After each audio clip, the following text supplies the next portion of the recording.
ನಮಸ್ಕಾರ. ವನಜಾ ಮಲೆನಾಡು ಬಂದಾಯಿತು, ಹೊಸ ವಿಡಿಯೋ ತಂದಾಯಿತು. ಬನ್ನಿ ಇವತ್ತು ನಿನ್ನ ಕತೆ ನನ್ನ ಜೊತೆ ಸೀರಿಯಲ್ಲು ಹೇಗೆ ಮೂವ್ ಆಗ್ತಿದೆ, ಏನು ಸ್ಟೋರಿ ನೋಡೋಣ. ಅದಕ್ಕಿಂತ ಮುಂಚೆ ನನ್ನ ವಿಡಿಯೋಕ್ಕೆ ಸಬ್ಸ್ಕ್ರೈಬ್ ಮಾಡಿಲ್ಲ ಅಂದರೆ ದಯವಿಟ್ಟು ಸಬ್ಸ್ಕ್ರೈಬ್ ಮಾಡ್ಕೊಳ್ಳಿ, ಹಾಗೆ ಒಂದು ಲೈಕ್ ಕೊಡಿ.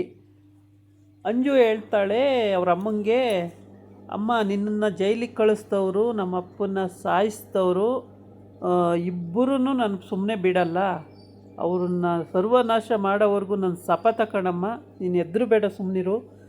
ಅವ್ರ ಹತ್ರ ಒಳ್ಳೆಯವಳಾಗೆ ಇದ್ದು ನಾನು ನಿನಗೆ ನ್ಯಾಯ ಒದಗಿಸ್ಕೊಡ್ತೀನಿ. ನಿನ್ನ ಇಷ್ಟೆಲ್ಲ ನನಗೆ ಮದುವೆ ದಿನವೂ ಕೂಡ ನಮ್ಮಮ್ಮ ಇಲ್ಲದಂಗೆ ಸ್ಟೇಷನಿಗೆ ಕರ್ಕೊಂಡೋಗಿ ಇದು ಮಾಡಿದ್ದಂಥ ಅಜ್ಜಿ ತಂಗೂ ಬಿಡಲ್ಲ, ಆಮೇಲೆ ಶರಣು ನನ್ನ ಅಪ್ಪನ ಸಾಯಿಸಿದಂಥ ಶರಣನೂ ನಾನು ಬಿಡಲ್ಲ.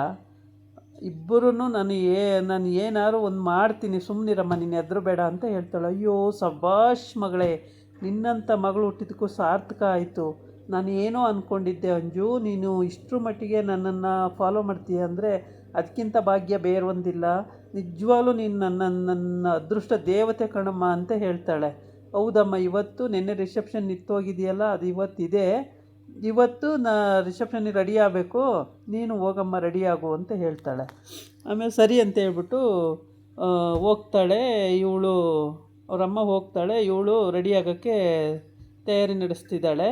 ಈ ಕಡೆ ಬಂದು ಅಜಿತ ಸತ್ಯನ ಕೈಲಿ ಹೇಳ್ತಾವನೆ, ಇದು ಹೇಗೆ ಸಾಧ್ಯ, ಅಷ್ಟೆಲ್ಲ ಕ್ರಿಮಿನಲ್ ಆ್ಯಕ್ಟಿವಿಟೀಸ್ ಮಾಡಿರೋ ಅಂಥ ನಮ್ಮ ಅತ್ತೆನ ಹೇಗೆ ಈ ಶರಣ್ ಮಾಮ ಬಿಡಿಸಿದ್ರು, ಯಾಕೋಸ್ಕರ ಬಿಡಿಸಿದ್ರು, ಇವರಿಗೂ ಏನು ಇದು ಮಾಡಬೇಕಿತ್ತು, ಇಷ್ಟೆಲ್ಲ ಅನ್ಯಾಯ ಮಾಡಿರೋರನ್ನ ಹೆಂಗೆ ಬಿಡ್ಸೋಕ್ಕೆ ಇವರು ಬೇಲ್ ಕೊಟ್ಟರು ಅಂತೇಳಿ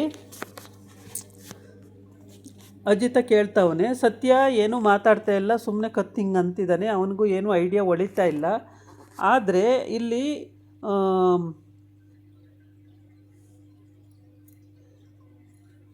ಭೂಮಿ ಹೇಳ್ತಾಳೆ, ಅಲ್ಲ ನಮ್ಮಮ್ಮ 7 ವರ್ಷದಿಂದ ಜೈಲಲ್ಲೇ ಕೊಳಿತಾ ಇದ್ದಾರೆ, ನಮ್ಮಮ್ಮಂಗೆ ನೀವು ಬಿಡುಗಡೆ ಭಾಗ್ಯ ಕೊಡೋಕ್ಕಾಗಿಲ್ಲ, ಆದರೆ ಇವ್ರಿಗೆ ಅಂಜು ಅಮ್ಮಂಗೆ ತಕ್ಷಣ ಬಿಡುಗಡೆ ಸಿಕ್ಬಿಡ್ತಲ್ಲ, ಹೇಗೆ, ಅವರು ಎಷ್ಟು ಕಷ್ಟಪಡ್ತಿದ್ದಾರೆ ನಮ್ಮಮ್ಮ ಅಲ್ಲಿ ಜೈಲಲ್ಲಿ ಅಂತ ಹೇಳ್ತಾಳೆ. ಅದಕ್ಕೆ ಅಜಿತ್ ಹೇಳ್ತಾನೆ, ಏನೂ ಮಾತಾಡೋಕ್ಕಾಗ್ತಿಲ್ಲ ಅವನಿಗೆ, ಎಲ್ಲಿ ತಪ್ಪಾಗಿದೆ ಅಂತಲೂ ಗೊತ್ತಾಗ್ತಿಲ್ಲ.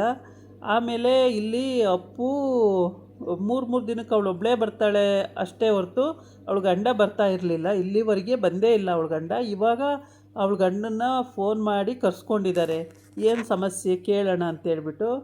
ಇಲ್ಲಿ ಸಂಗೀತ ಗಂಡ ಮತ್ತು ಸಂಗೀತ ಮತ್ತು ಭೂಮಿ ಎಲ್ಲರೂ ಇದ್ದಾರೆ, ಎಲ್ಲರೂ ಕೇಳ್ತಾ ಇದ್ದಾರೆ, ಯಾಕೆ ನೀವು ಯಾವ ಫಂಕ್ಷನಿಗೂ ಬರಲ್ಲ, ಏನಕ್ಕೆ ಕರೆದ್ರೂ ಬರಲ್ಲ, ಯಾವಾಗ ನೋಡಿದ್ರೂ ಫಾರಿನ್ ಹೋಗಿದ್ದಾರೆ, ಮೀಟಿಂಗ್ ಹೋಗಿದ್ದಾರೆ ಅಂತಾಳೆ ಅಪ್ಪು, ಏನು ಸಮಸ್ಯೆ ಅಂತ ಕೇಳ್ತಾರೆ.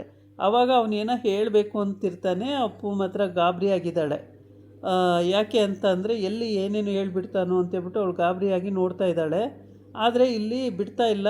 ಅಜ್ಜಿನೂ ಕೂಡ ಕೇಳ್ತಾ ಇದೆ, ಯಾವಾಗ ನೋಡಿದ್ರೂ ನೋಡಪ್ಪ ನೀನು ಬರಲ್ಲ, ಏನು ಸಮಸ್ಯೆ, ಯಾಕೆ ಬರಲ್ಲ, ಫಂಕ್ಷನ್ಗಳಿಗೆಲ್ಲ ಹೇಳ್ದಾಗ ಬರೋದೇ ಇಲ್ವಲ್ಲ, ಇಲ್ಲೇ ಇದ್ದರೂ ಕೂಡ ಬರಲ್ಲ ಅಂದರೆ ಏನು ಅರ್ಥ ಇದು ಅಂತ ಅಜ್ಜಿ ಕೇಳ್ತಾ ಇದೆ. ಅದಕ್ಕೆ ಅವನು ಬಾಯಿ ತೆಗಿತಾನೆ, ಹೇಳಬೇಕು ಅಂತೇಳಿ ಇನ್ನೂ ಹೇಳಿಲ್ಲ. ಮತ್ತು ಶರಣ್ ಕೇಳ್ತಾನೆ, ಏನಾಗೀತೆ ನಿಮ್ಮ ಸಂಬಂಧದಲ್ಲಿ, ನಿಮ್ಮ ಸಂಸಾರದಲ್ಲಿ ಸಮಸ್ಯೆ ಏನು, ಏನಕ್ಕೋಸ್ಕರ ಹಿಂಗೆ ಅಂತನೂ ಅವನು ಕೇಳ್ತಾನೆ. ಅದಕ್ಕೂ ಆನ್ಸರು ಇನ್ನೂ ಕೊಟ್ಟಿಲ್ಲ. ಆಮೇಲೆ ಸಂಗೀತ ಕೇಳ್ತಾಳೆ, ನಾವು ಎಷ್ಟೊಂದು ಫಂಕ್ಷನ್ಗಳು ಮಾಡ್ತಾನೆ ಇರ್ತೀವಿ, ಎಲ್ಲ ಫಂಕ್ಷನಿಗೂ ನೀವು ಬರಲಿ ಅಂತ ಎಷ್ಟು ಆಸೆ ಇರುತ್ತೆ, ಆದರೆ ನೀವು ಯಾವ ಫಂಕ್ಷನಿಗೂ ಬರೋದೇ ಇಲ್ಲ, ಬೇಜಾರಾಗ್ತಿರುತ್ತೆ ಕೆಲವೊಂದು ಟೈಮು, ನನಗೆ ಹುಷಾರಿರಲಿಲ್ಲ, ಕೋಮಕ್ಕೆ ಹೋದಾಗಲೂ ಕೂಡ ನೀವು ಬಂದು ನೋಡಲಿಲ್ಲ. ಶರಣ್ ಹೇಳ್ತಾನೆ, ನಿಮ್ಮ ಅತ್ತೆಗೆ ಹುಷಾರಿರಲಿಲ್ಲ, ನಿಮ್ಮ ಅತ್ತೆ ಕೋಮಕ್ಕೆ ಹೋದಾಗಲೂ ನೀವು ಬಂದು ನೋಡಲಿಲ್ಲ, ಏನು ಕಳಿ ಎಂದಿರೆ ಯಾಕೆ ಅಂತ ಕೇಳ್ತಾನೆ.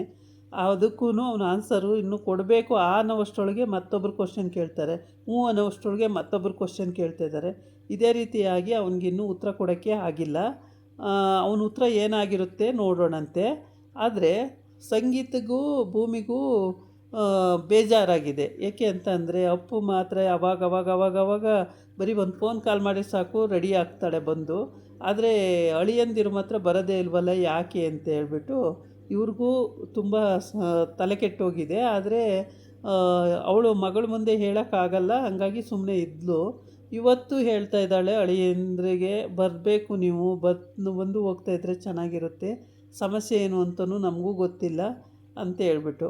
ಆಮೇಲೆ ಅಜಿತ ಅಲ್ಲಿ ತಲೆ ಕೆಡಿಸ್ಕೊಂಡಿದ್ದಾನೆ, ಭೂಮಿ ಇಲ್ಲಿ ತಲೆ ಕೆಡಿಸ್ಕೊಂಡಿದ್ದಾಳೆ. ಶಾರದಾ ಬಂದು ಭೂಮಿ ನಿಲ್ಸ್ಕೊಂಡು ಹೇಳ್ತಾಳೆ, ನೀನು ನನ್ನ ಮಗಳು ಅಂತೇಳಿ. ಭೂಮಿ ಹೌದಲ್ಲ, ಯಾವಾಗಲೂ ಹಂಗೆ ಅಂತಿರ್ತಾರೆ, ತುಂಬ ಖುಷಿ ಆಗುತ್ತೆ ನನ್ನ ಮಗಳು ಅಂದ ತಕ್ಷಣ ನಂಗೆ ಸಖತ್ ಖುಷಿ ಆಗುತ್ತೆ ಅಂತ ಭೂಮಿ ಹೇಳ್ತಾಳೆ. ಆದರೆ ಅವಳು ನಿಜವಾಗ್ಲೂ ನನ್ನ ಮಗಳು ಅಂತ ಹೇಳ್ತಲೇ ಇರ್ತಾಳೆ. ಶರಣು ನನ್ನ ಗಂಡ, ನೀನು ನನ್ನ ಮಗಳು ಅಂತ ಹೇಳ್ತಲೇ ಇರ್ತಾಳೆ. ಅದು ಎಷ್ಟೇ ಹೇಳಿದ್ರೂ ಇವಳು ನಾನು ಕರ್ಕೊಂಡು ಬಂದಿದ್ದೀನಲ್ಲ ಅದಕ್ಕೆ ಹಂಗಂತಾರೆ, ಕರ್ಕೊಂಡು ಬಂದಿದ್ದೀನಲ್ಲ ಅದಕ್ಕೆ ಹಂಗಂತಾರೆ ಅಂದ್ಕೊಂಡು, ಹೌದು ಅಮ್ಮ ನೀವೇ ನಮ್ಮಮ್ಮ ಅಂತ ಸುಮ್ಮನೆ ತಮಾಷೆಗೆ ಮೇಲ್ತರೆಗೆ ಹೇಳ್ತಾಳೆ. ಆದರೆ ನಿಜವಾಗ್ಲೂ ಶಾರದನ ಮಗಳೇನೆ ಭೂಮಿ, ಮನಸ್ವಿನಿ ಇವಳೇನೆ.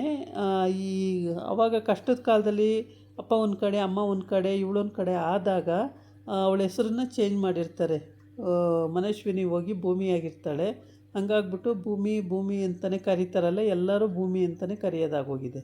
ಯಾರೂ ಅವಳು ಮನಸ್ವಿನಿ ಅಂತ ಒಬ್ಬರು ಕರೆದೇ ಇಲ್ಲ ಇಲ್ಲಿವರೆಗೂ.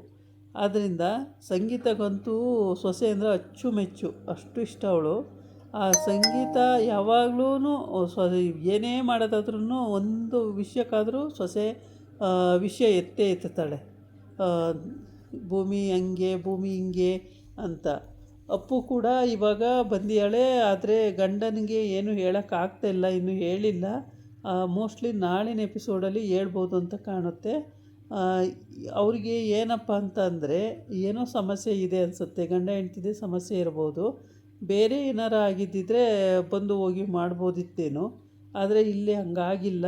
ಇದು ಅವ್ರದ್ದೇ ಸಮಸ್ಯೆ ಆಗಿರೋದ್ರಿಂದ ಗಂಡ ಹೆಂಡ್ತಿದೆ ಅವರೇ ಇವ್ರ ಹತ್ರ ಹೇಳಬೇಕು, ಇಲ್ಲಾಂದರೆ ಅವರಿಬ್ಬರೇ ಬಗೆಹರಿಸ್ಕೋಬೇಕು. ಇವ್ರ ಹತ್ರ ಹೇಳಿದ್ರೆ ಇವರು ಸಾಲ್ವ್ ಮಾಡ್ತಾರೆ ಮನೆಯವರು, ಇಲ್ಲ ಅಂದರೆ ಅವರೇ ಬಗೆಹರಿಸ್ಕೋಬೇಕಾಗುತ್ತೆ. ಏನು ಸಮಸ್ಯೆ ಇದೆ, ಏನು ಪ್ರಾಬ್ಲಮ್ ಅಂತ ಇವ್ರು ಹೇಳ್ಕೊಬೇಕಾಗುತ್ತೆ ಇಬ್ಬರೂ ಗಂಡ ಹೆಂಡ್ತಿ. ಅದನ್ನು ಅವರು ಬಿಡಿಸಿ ಯಾವ ರೀತಿ ಕೇಳಬೇಕು ಅಂತ ಗೊತ್ತಾಗ್ದೇ ಪಾಪ ಅವರೂ ಎಲ್ಲ ರೀತಿಯೂ ಕೇಳಿ ನೋಡ್ತಾ ಇದ್ದಾರೆ, ಆದರೆ ಬಾಯಿ ಬಿಟ್ಟು ಹೇಳ್ತಾ ಇಲ್ಲ. ಅವಳು ಇಷ್ಟು ದಿನ ಬಂದ್ರೂ ಅಪ್ಪನೂ ಬಾಯಿ ಬಿಟ್ಟು ಹೇಳಿಲ್ಲ. ಅವಳ ಗಂಡ ಇವಾಗ ಬಂದಿಯಾನೆ, ಅವನು ಹೇಳ್ತಾಯಿಲ್ಲ. ಇದಾಗಿತ್ತು ಇವತ್ತಿನ ವೀಡಿಯೋ. ನಾಳೆ ಇನ್ನೊಂದು ವೀಡಿಯೋ ಜೊತೆ ಬರ್ತೀನಿ. ನಮಸ್ಕಾರ.